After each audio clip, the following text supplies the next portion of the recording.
Channel ని subscribe చేయొచ్చు కదా. మళ్ళా అడుగుతున్నా, నేను సిగ్గు లేకుండా అడుగుతున్నాను, దయచేసి సబ్స్క్రైబ్ చేయండి, నా ఆవేదన అర్థం చేసుకోండి. బిగ్ బాస్ ఇంట్లో ఇప్పుడు మీకు లభించబోయే మరో ప్రయోజనం నామినేషన్ చేసే అధికారం. నేను దీనికోసం వెయిట్ చేస్తున్నాను.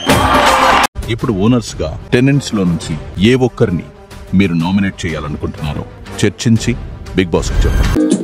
సుదీర్ఘ మంత్రాలు చేయండి, తన్నుకోండి, కొట్టుకోండి, చచ్చిపోండి, కానీ ఫైనల్ గా డెసిషన్ రండి. నామినేషన్ పాయింట్ ఏదైతే పెడతామో అది క్లియర్ కట్ గా ఉండాలి. అవునా? అబ్బా, సో ఒక్కొక్కరు ఒక్కొక్క పేరు చెప్పండి.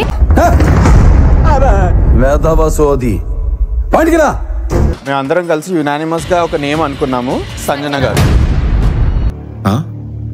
సరిపోయింది. హీరో విలన్ కొట్టుకుని కమెడీని చంపేసినట్టు నా మీద పడతారేంటి వీళ్ళు?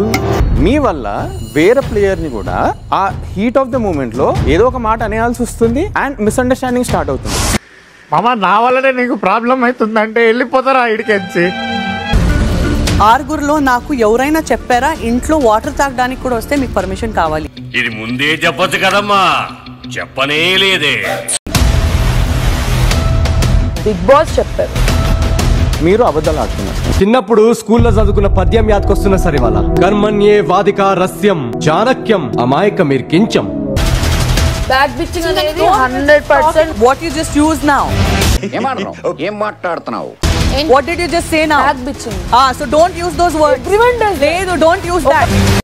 తెలుసు మాట్లాడుతున్నా, తెలియక మాట్లాడుతున్నా, దగ్గర చాలా జాగ్రత్తగా మాట్లాడు.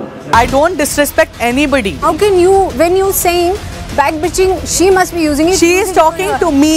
అంటే ఇది తెలుగు ప్లాట్ఫామ్, తెలుగులో చెప్తే కొంచెం బాగుంటది, అంటే జనాలకు అర్థమయ్యే తెలుగులో. Back biting, back bitching, ఇది నాకు వద్దమ్మా ఆ వర్డ్స్. నేను ఓల్డ్ స్కూల్, నా వల్ల కాదు. 3 times నా రిలేషన్ గురించి ఎందుకు మాట్లాడారు? సరదా, జస్ట్ ఫర్ ఫన్. చూద్దాంలే, చూడటం కాదండి, మీరు చెయ్యాలంతే. సరే, మీరు ట్రై చేస్తారన్నారంటే అది ఓకే అయిపోయినట్టే.